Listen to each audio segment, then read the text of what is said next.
What's up guys, it's DP Connect at DLifeHD here.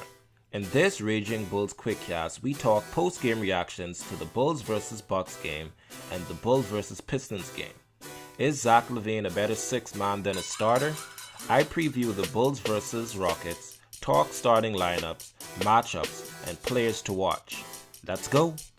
There is one word that describes the last two games versus the Bucks and versus the Pistons. Pathetic. The play as of late has been really disgusting.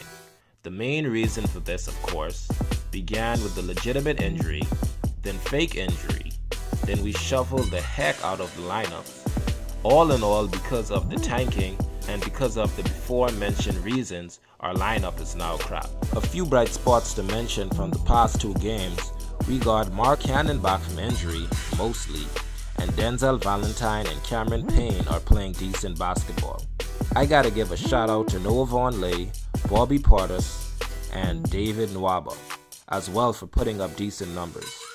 We lost both games by huge margins. I wasn't expecting the Bulls to win these, but you gotta at least make it competitive.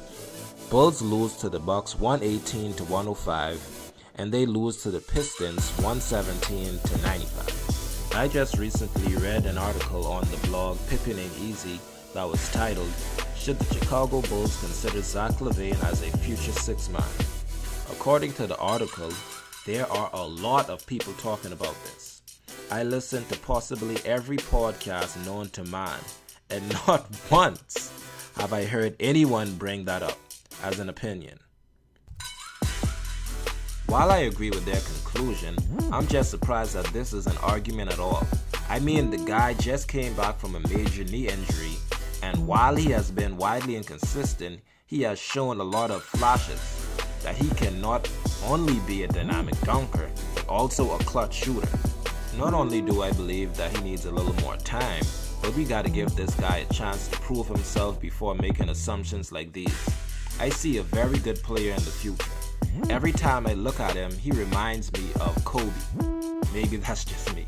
Up next, we play the Houston Rockets, who are an excellent team coming off with a win against the Pelicans on Saturday night and a win against the Atlanta Hawks on Sunday night.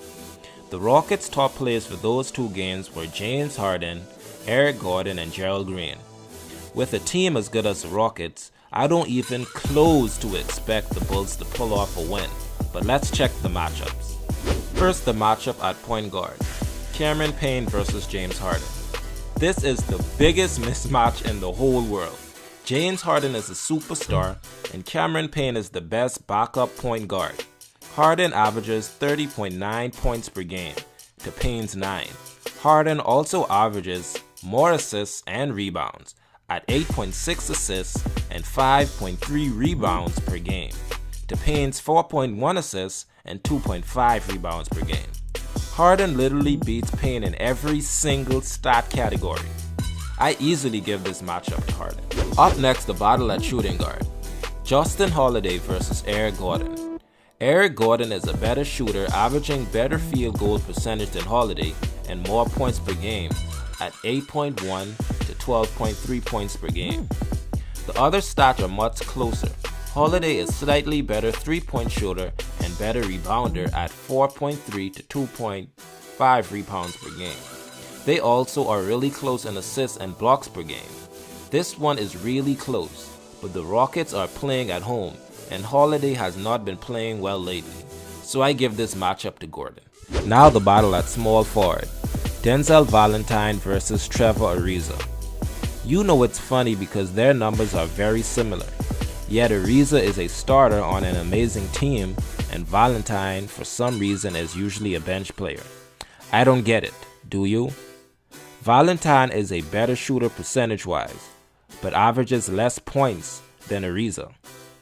Ariza averaging 11.8 to Valentine's 10.4 points per game. Valentine also averages slightly more assists and rebounds than Ariza. This is a really close matchup, but I give this to Valentine. The matchup at power forward. Noah Vonleh versus PJ Tucker. This is also a really even matchup, with Tucker averaging just a little more than Vonleh at 5.6 to 4.6 points per game. They are even in assists, rebounds, and blocks. However, Vonleh does have a slightly better field goal percentage. Vonleh has been playing decently, so I'm going to give this matchup to Noah Vonleh. Last but not least, the battle at center. Robin Lopez versus Clint Capella.